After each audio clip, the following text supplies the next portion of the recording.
Today we're diving into a belief system that seriously threatened to unravel medieval Europe. It's called the Albigensian Heresy. It's a pretty wild story about a world created by an evil god where human souls are prisoners, and it led to a conflict that would completely redefine the power of the church.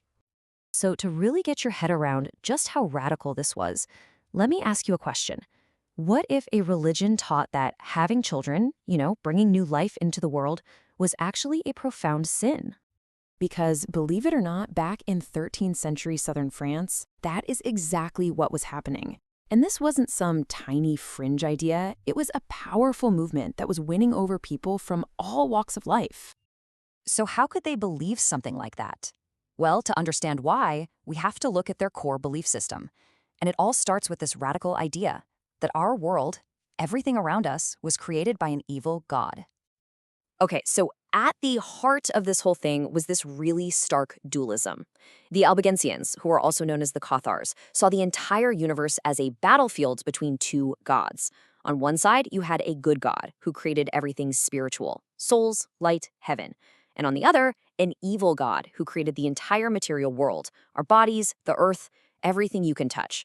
They even went so far as to say this evil creator was the god of the Old Testaments.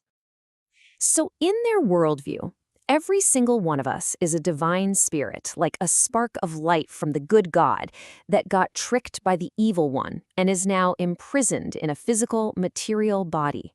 Life on earth wasn't a gift, it was a punishment.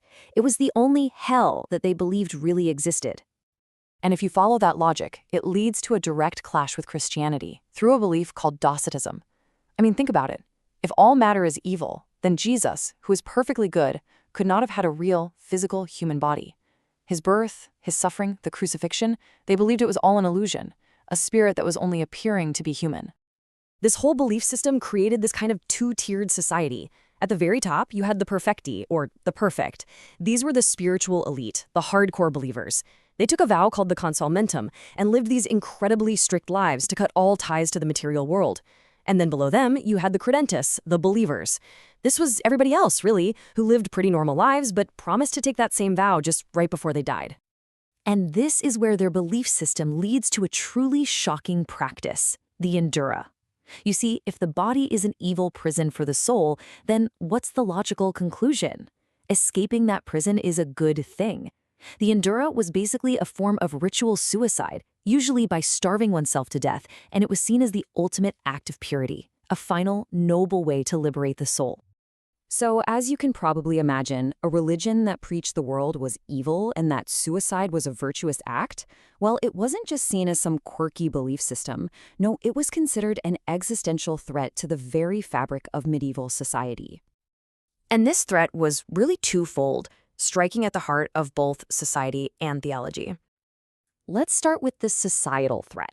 The church argued that if you took these principles to their logical conclusion, condemning marriage, forbidding having children, and praising suicide, it could lead to, and this is a quote, the literal extinction of the human race. They weren't just challenging an institution, they were challenging the continuation of life itself. And the theological threat was just as serious. I mean, this wasn't just some Christian heresy. It was basically a rival religion.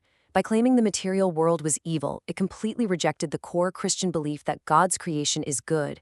And by saying Christ's body and suffering were just an illusion, it totally undermined the reality and the power of his sacrifice. And listen, this conflict wasn't just philosophical. It led to real-world violence.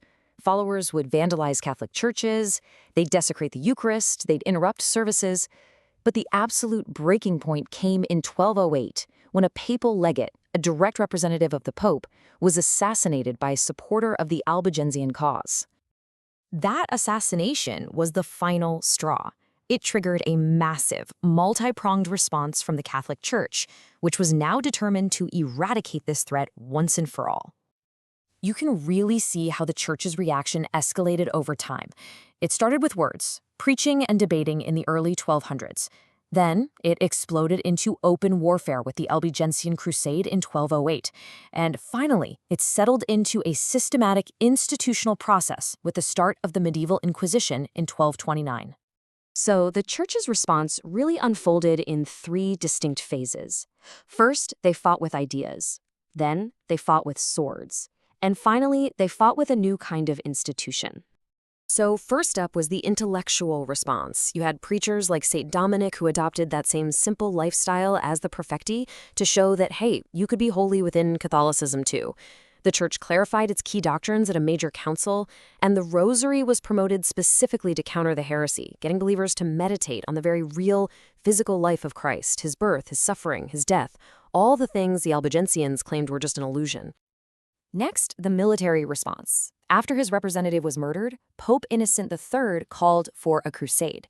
But this wasn't a crusade to the Holy Land. It was a war fought right there on French soil.